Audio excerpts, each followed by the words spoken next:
TR, it's kind of an umbrella term for different ways that you can implement activity-based programming.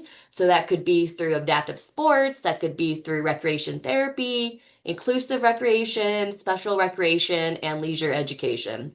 So it's kind of big umbrella term for all the awesome things that we get to do with recreation. The big takeaway is we use activities to help people. So that can be done in lots of different ways. Recreation is so good for us. Um, it's not only are we doing the things that we love, but we're reaping all these other benefits that we don't even know secondarily. So, you might be going to a art class to do some artwork, but what are the other things that you're doing? You're building your self-esteem because you're making this really cool project. You're finding people with similar interests as you. You're expressing yourself. You're being mindful, you're being present, that might help reduce your stress, help you to relax. So, I mean, that's just one example. That's just one activity and all the benefits that you can get out of just doing art. Thinking of all the interventions that we could use to help our health. Sports, we were talking about, getting outside, gardening. If sports isn't for you, the arts and crafts, the games, swimming, getting out into your community, especially if you're someone that stays home a lot and you might be kind of isolated. It's really good for you to find ways to get out and connect and get out in your community. Music is a huge avenue. We work a lot with music therapy. That's an awesome profession that kind of goes hand in hand with recreation therapy. So there are lots of things that people don't realize is beneficial to us, and they're just playing. They just know that they're having fun. They just know that they're enjoying their activities.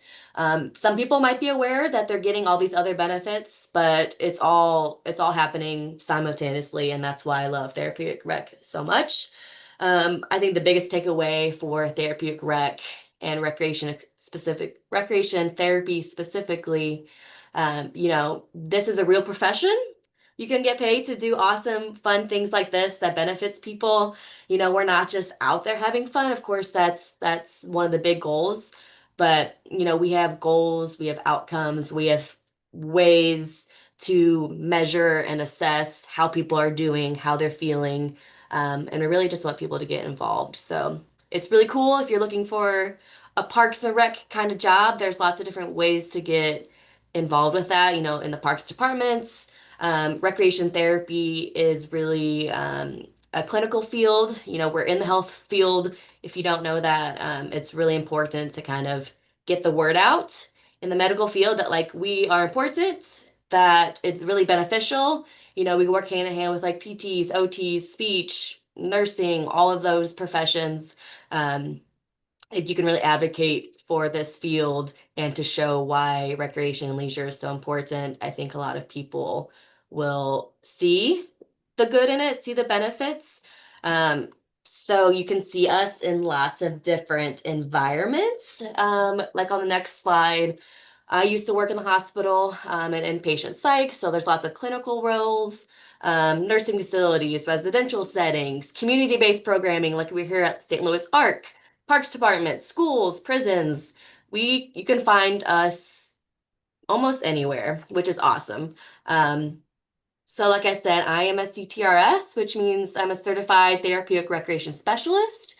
So that's something I went to school for. I have a master's in TR.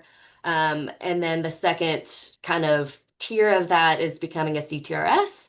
So you go, you take an exam, you do 560 hours of an internship, and then throughout your credentialing, you have to maintain professional development. So those are all ways to just show how important the field is. If anybody has any questions about what it would look like, um, to become a rec therapist or what this process looks like, anything else about the field, let me know.